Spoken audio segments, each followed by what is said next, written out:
నమస్తే.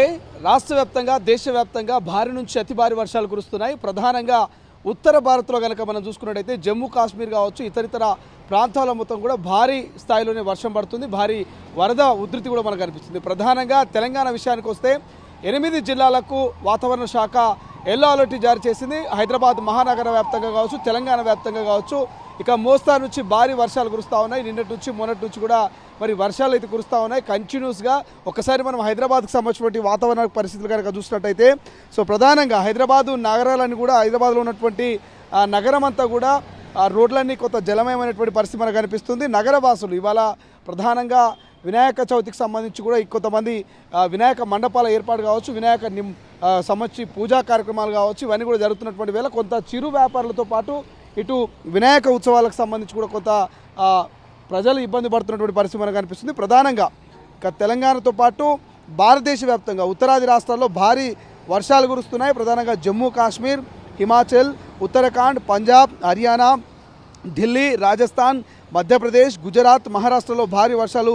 ఇక జమ్మూ కాశ్మీర్లో అయితే నదులన్నీ ఉప్పొంగి ప్రవహిస్తున్నటువంటి పరిస్థితి మనకు కనిపిస్తుంది. ప్రధానంగా మరి రావి, లిద్దర్, చీనాబ్ నదులన్నీ కూడా ఉధృతంగా ప్రవహిస్తూ ఉన్నాయి.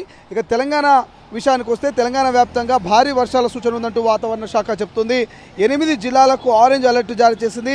హైదరాబాద్, కామారెడ్డి, మెదక్, మేడ్చల్, రంగారెడ్డి, సంగారెడ్డి, సిద్దిపేట, యాదాద్రి జిల్లాలకు ఇక వాతావరణ శాఖ ఆరెంజ్ అలర్ట్ జారీ చేసింది. మోస్తారు నుంచి భారీ వర్షాలు కురిసే అవకాశం ఉందని, మిగతా 24 జిల్లాలకు కూడా ఎల్లో అలర్ట్ను అయితే జారీ చేసినటువంటి పరిస్థితి మనకు కనిపిస్తుంది. ఓవైపు వినాయక చవితికి సంబంధించినటువంటి ఉత్సవాలు నడుస్తూ ఉన్నాయి. వినాయక మండపాలు ఏర్పాటు చేస్తూ ఉన్నారు. పూజలో కొంత ప్రజలు నిమగ్నమైనటువంటి వేళ కొంత ఈ పడుతున్నటువంటి వర్షం అయితే అసౌకర్యంగా ఉన్నటువంటి పరిస్థితి మనకు కనిపిస్తుంది.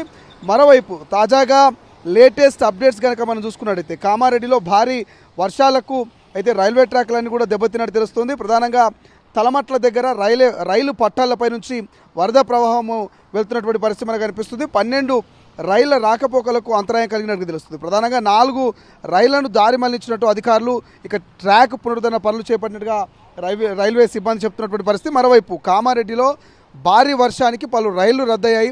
అశోక్ నగర్లో రైల్వే ట్రాక్పై వరద ప్రవాహంతో పాటు రైళ్లు రాకపోకలకు కూడా అంతరాయం కలిగినట్టుగా మనకైతే ప్రధానంగా తెలుస్తుంది.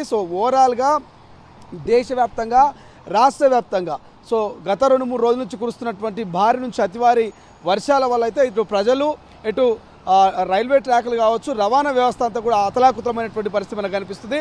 హైదరాబాద్లో అయితే కొంత విరామం ఇచ్చినట్టు తెలుస్తుంది. చినుకులుగా పడుతున్నటువంటి వాతావరణం అయితే మనకు కనిపిస్తుంది. బట్ రానున్నటువంటి 24 గంటల పాటు మోస్తారు నుంచి భారీ వర్షాలు కురిసే అవకాశం ఉందని వాతావరణ శాఖ అయితే చెప్తుంది. ప్రధానంగా ఒక 8 జిల్లాలకు ఎల్లో అలర్టు, మరొక 24 జిల్లాలకు అయితే ఆరెంజ్ అలర్ట్ను వాతావరణ శాఖ జారీ చేసింది. ప్రజలకు అప్రమత్తంగా ఉండాలంటూ ప్రధానంగా హైదరాబాద్ లాంటి మహానగరంలో హైడ్రా కావచ్చు, జిహెచ్ఎంసీ సిబ్బంది కావచ్చు, ఇటు రాష్ట్ర ప్రభుత్వం కావచ్చు, ముఖ్యమంత్రి రేవంత్ రెడ్డి కావచ్చు కొంత హెచ్చరికలు జారీ చేస్తున్నారు. అత్యవసరమైతేనే తప్ప వరదలో కావచ్చు, వర్షంలో బయటకు వెళ్ళేటువంటి ప్రయత్నం చేయండి, అనవసరంగా బయటకు వచ్చి ప్రాణాల మీదకి తెచ్చుకోవద్దని చెప్పేసి రాష్ట్ర ప్రభుత్వం, ఇటు ముఖ్యమంత్రి, ఇక ఇతర అధికారులంతా కూడా సూచిస్తున్నటువంటి పరిస్థితి మనకు కనిపిస్తుంది. కొన్ని ప్రాంతాల్లో రైల్వే ట్రాకులు దెబ్బతిన్నాయి, మరికొన్ని ప్రాంతాల్లో రోడ్లన్నీ కూడా తెగిపోయినటువంటి పరిస్థితి కనిపిస్తుంది. బట్ ఉత్తర భారత్ విషయానికి వస్తే మాత్రం నదుల తీవ్రమైనటువంటి వేగంతో ప్రవహించడంతో కొంత రవాణాకు కావచ్చు, కొంత స్థానికంగా ఉన్నటువంటి ప్రజలకైతే ఇబ్బంది కలుగుతున్నటువంటి పరిస్థితి మనకు కనిపిస్తుంది. బట్ ప్రధానంగా హైదరాబాద్ లాంటి మహానగరంలో ఎప్పటికప్పుడు హైడ్రా సిబ్బంది, జిహెచ్ఎంసీ అధికారులు మరి రోడ్లపై జామ్ అవుతున్నటువంటి వాటర్ అంతా కూడా మరి సాఫీగా వెళ్లే విధంగా వాళ్ళైతే ప్రయత్నాలు చేస్తూ ఉన్నారు. ఎక్కడికక్కడ ఇటు ఎలక్ట్రిసిటీ డిపార్ట్మెంట్ కావచ్చు, ఇటు జిహెచ్ఎంసీ కావచ్చు, దాంతోపాటు పోలీస్ డిపార్ట్మెంట్స్ కావచ్చు, హైడ్రా డిపార్ట్మెంట్ కావచ్చు, అన్నీ కూడా కలిసి మరి ప్రజలకు ఇబ్బంది కలగకుండా, ఎటువంటి ప్రాణ నష్టం జరగకుండా అయితే ముందస్తు చర్యలు తీసుకున్నట్టుగా తెలుస్తోంది. అసలైన తొలి వెలుగు. ఫాలో వాట్సాప్ @తొలి వెలుగు official.